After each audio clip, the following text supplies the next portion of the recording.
As I put on my community notes, I've been thinking about the Bible a lot lately, doing some research, some background. Don't consider myself a Christian. My father was not religious at all. My mother's very faithful in the Christian religion, but we basically weren't raised that way. But as this channel is here to learn how the world works, one of the areas that I'd like to learn about is the Bible. And some of you may know the quote-unquote Bible, Christian Bible, consists of the Old Testament and the New Testament. Old Testament being a series of books that are claimed by the Jews and traditionally come from the kingdoms of Judea and Israel in the Middle East. And of course, the New Testament being about Jesus. And anyway, so I was looking at a video from Useful Charts. I've referenced this video or this channel in the past, and I was going over this video, English Bible Translations Family Tree. You should check it out. But being Pride Month and having curiosity as well, what does the Bible say about homosexuality? It came across this section of the video, which I'll play for you. Now, the updated version has once again created a bit of controversy, this time over 1 Corinthians 6, verses 9 and 10. In the NASB, it says that neither effeminate nor homosexuals will inherit the kingdom of God. However, in the updated NRSV, it says neither male prostitutes nor men who engage in illicit sex will inherit the kingdom of God. Okay, let's now switch from the... So,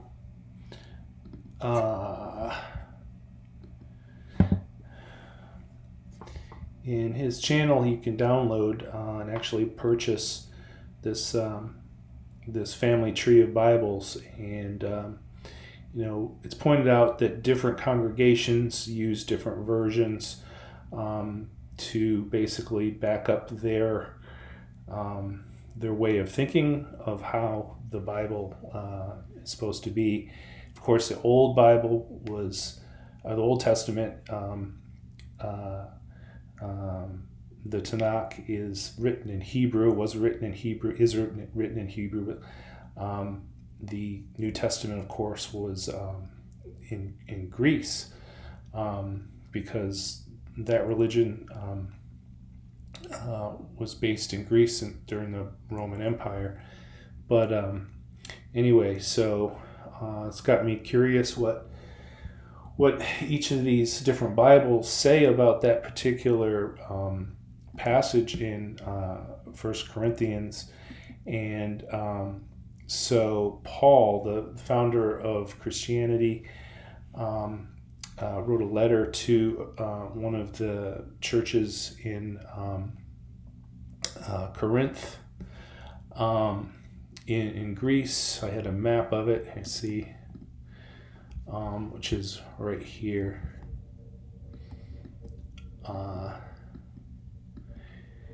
And so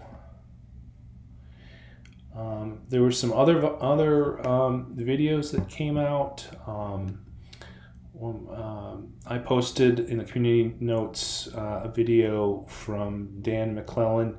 Well, Dan is a academic, and as far as I can tell, a very, very good one. But he shows or portrays the Bible as something that can be negotiated. Maybe we talk about that a little more at the end of the video, but he will respond to other creators and kind of quote unquote correct them. Actually, this is how you should do things. You shouldn't censor and cancel people. You should respond with what you believe the right answer should be. Anyway, let's take a look at what he says about this. Than that. In that documentary, they claim that in 1 Corinthians 6:9, seen above, that where it says homosexuals was a mistranslation. So rendering homosexuals for arsenakotai is 100% a mistranslation. It does not refer to all people who identify with a homosexual orientation. It does not refer to all people who engage in acts of same-sex intercourse. It doesn't say a word about women. It doesn't even refer to all men who engage in acts of same-sex intercourse. It only refers to men who take the active role in an act of male same-sex intercourse. And the word just before that is rendered effeminate, malaki, that refers to men who take the passive role in an act of male same-sex intercourse. And it's no accident that Paul has two different categories for the people who take these two different roles. They had no concept of a versatile role. Men either sought out the active role or men sought out the passive role. They didn't have an So I would be careful in talking in absolutes.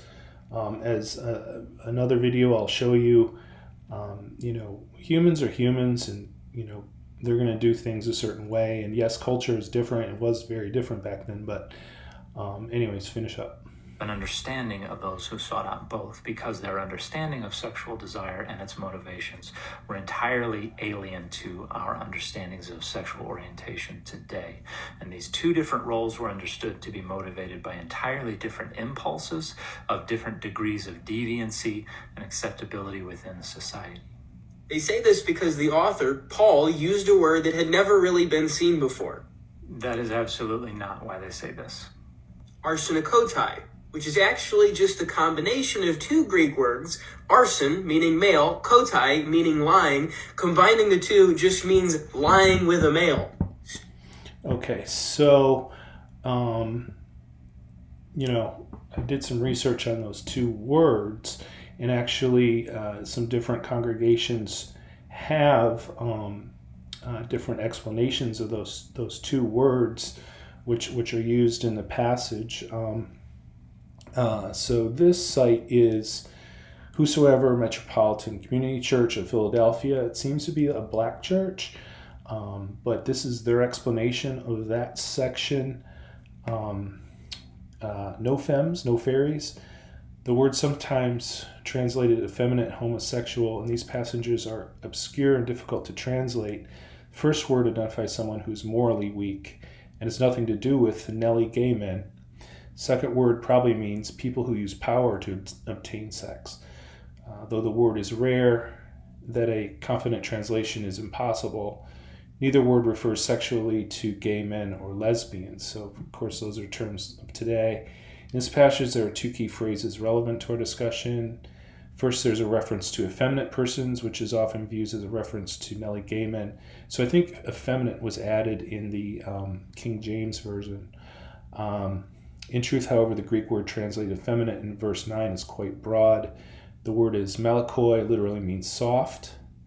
So Paul's saying soft people will not inherit the kingdom of God. That's what that section was talking about.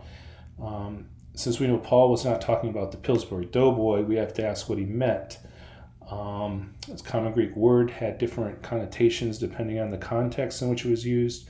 In terms of morality, generally referred to something like laziness, degeneracy, decadence, or lack of courage. The connotation was being soft like a woman, or like delicate, expensive fabrics worn by rich men. In the patriarchal culture of the time, women were thought to be weaker than men, more fearful, more vulnerable, and more vain. Thus, men who ate too much, liked expensive things, were lazy, or liked to dress well were considered soft like a woman. Although this type of misogynist thinking is intolerable in our modern society, it was common in ancient times and explains why the King James Version translated Malachi as effeminate. It's important to understand the difference between ancient and modern notions of what makes one effeminate. Paul wasn't condemning men who swish and carry purses. I like how the language of this particular community comes out. He was condemning a type of moral weakness. Ancient Roman and Greek understanding of what it meant to be manly or womanly was quite different from today. So this is where I want to just start this discussion was, so what is the purpose of religion? Religion is supposed to guide us in our day-to-day life. And if we take the Bible as something that's authoritative, does it matter when it was written, or does it matter when the culture was around at the time? Should we take that meaning as it was then, or does that totally not matter? Does the words not matter at all? So basically, that paragraph goes on to explain most, like thinking of first century Roman terms, most pro wrestlers in the WWF would be considered effeminate because of their apparent interest in fancy hypermasculine costumes, etc. He was condemning men who were vain, fearful, and self-indulgent. So it goes on to some other questions. You can read further on this. I'll have some other sources that basically say the same. It gets into etymology. Finally, there's one more approach for finding the meaning of the obscure word relevant to the present discussion. Etymology's attempt to trace the origins of the words, not just component parts or uses. For a word as old as arsenakotai, during etymological research is quite speculative, but some scholars have pointed out that two Greek words scrunched together to form a new word appear next to each other as separate words. From this, they gather the word was created by people familiar with the passage, or referring to this Old Testament from Leviticus.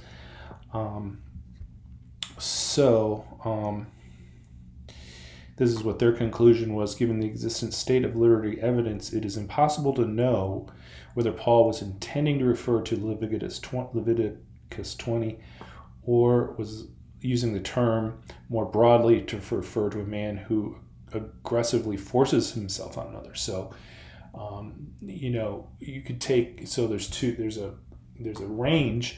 One end of the range would be an effeminate person. We all know what that is. And the other would be like a male rapist. But anyway, for us, it is not necessary to resolve the question. It is sufficient to note that Paul's terminology manifestly does not address the type of behavior we're talking about. Two people of the same sex who love each other dearly and are in a committed relationship. Okay. So some other sites that have this. Queer Grace was one that I came across.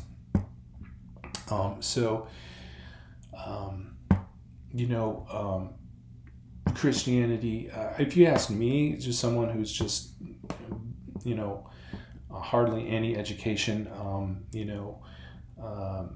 it's about loving others and accepting Jesus to, go to heaven. And that's very, very simple. And I know there's a lot of books, and that's almost too simple. It's almost insulting to be that simplistic. But, Corinthians was a letter that the founder of Christianity wrote to a church saying how you ought to behave. And I'll come back to this. But Corinthians 6:1-11. This is it's Queer Grace site.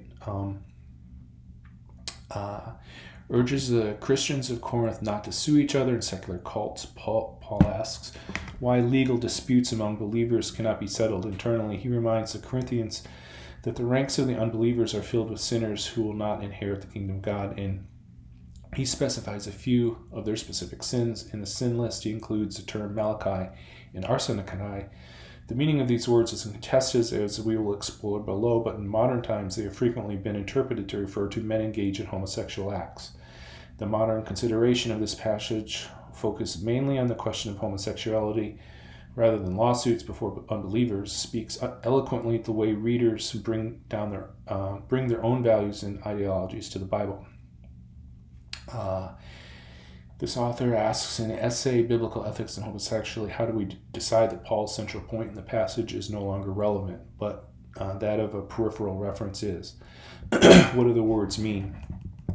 So this site defines Malachi is found in many ancient Greek writings, most often to condemn male behavior that the writer perceives as feminine. For instance, the term is used to describe men who cannot tolerate hard labor, who overindulge in luxuries, who fight poorly in battle, or who study excessively. Well, that's interesting.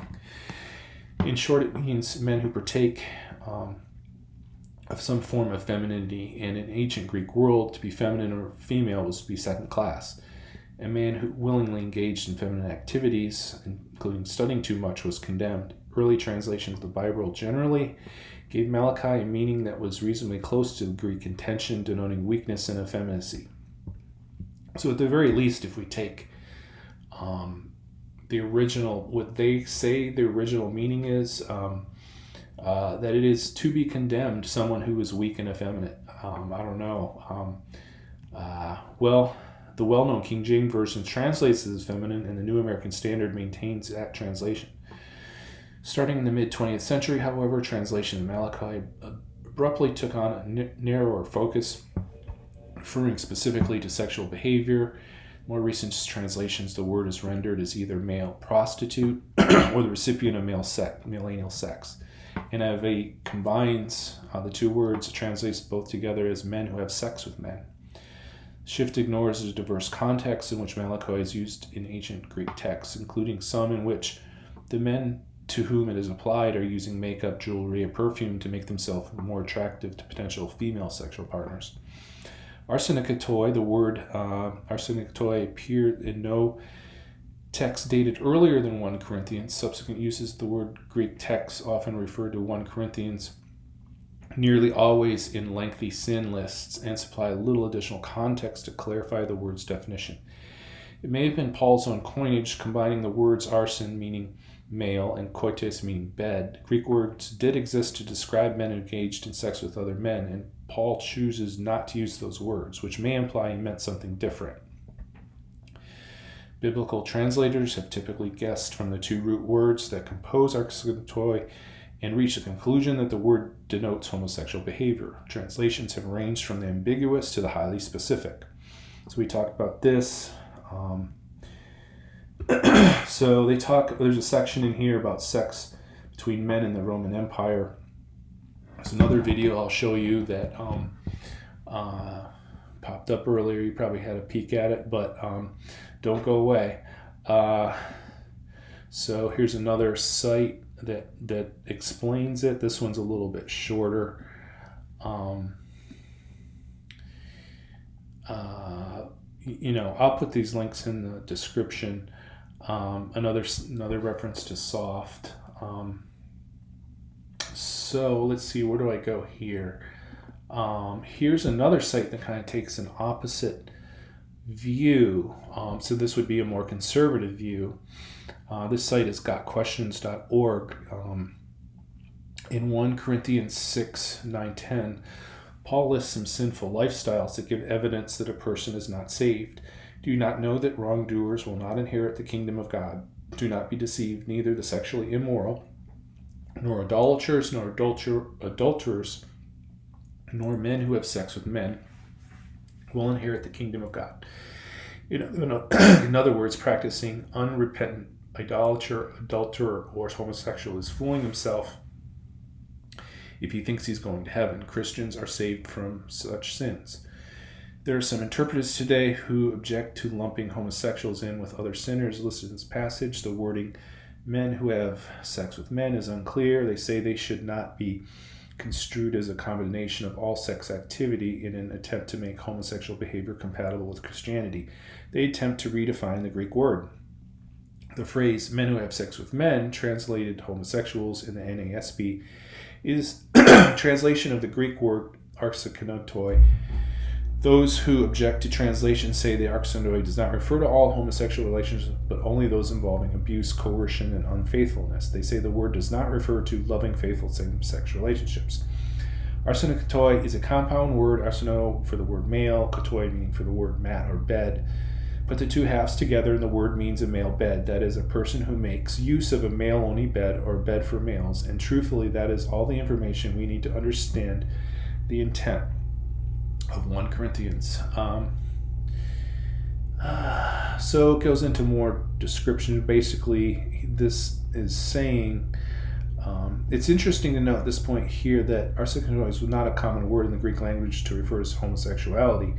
Some have even claimed that the Apostle Paul invented the word. This is not the case. In the Septuagint Greek translation of the two verses in the Mosaic law that refer to homosexuality, both contain forms of arseno and arsenakotai in Leviticus. This likely indicates that Paul had Leviticus in mind when he wrote it, making it abundantly clear that Paul meant by the word. So you see, conservatives are saying, oh, it was clear, and you have people that generally support the LGBT community saying, oh, we don't know. So you draw your own conclusions. Anyways, so, in doing research for this, one of the sites suggested this site here, Bible Gateway, and I think a lot of people use this. This has all the different Bible versions, and if you switch between the different ones, like this is 1 Corinthians 6, which is the section mentioned. Let's see if I switch to the New Life version and hit. Even the titles of the sections changed. Going to court against Christians.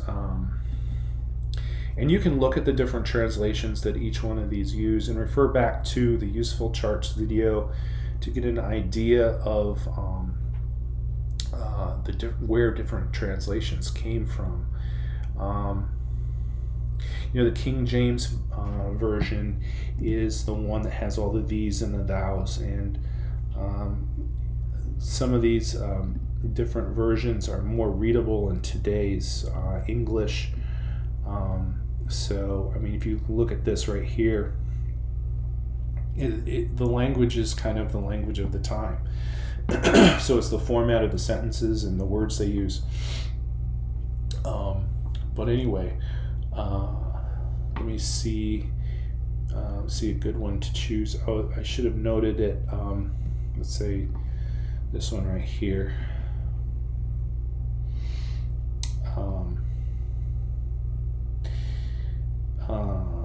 So this section talks about basically the Christians were taking each other to court in the secular government of the time, and he's complaining about that. And this is the phrase where it says, "Don't you know that these people will not inherit the kingdom of God?" So this is the one that's used a lot. But I think when I was looking at this, if I was a Christian, I would look more at Corinthians 5, where it talks about, it actually goes into detail. It says what you should do if you came across somebody who was one of these categories. I wrote to you in my letter not to associate with sexually immoral people. I did not mean with the sexually immoral people of this world, or with the greedy swindlers or the idolaters, for then you would have to leave this world. In other words, there's so many of them, it would be impractical. But he says, but actually,